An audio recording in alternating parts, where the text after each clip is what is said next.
بسم اللہ الرحمن الرحیم۔ درس حدیث مسند ابو یعلا الموصلی، حدیث نمبر 3۔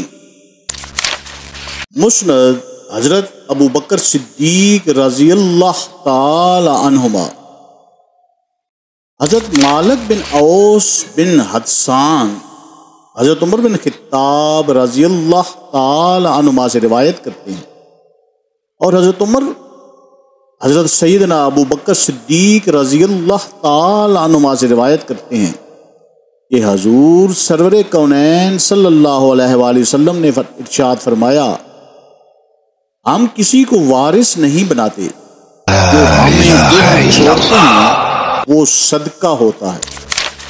اللہ تعالیٰ ہمیں احادیث مبارکہ پر عمل کرنے اور اس پیغام کو ہر انسان تک پہنچانے کا ذریعہ بنائے، آمین یا رب العالمین۔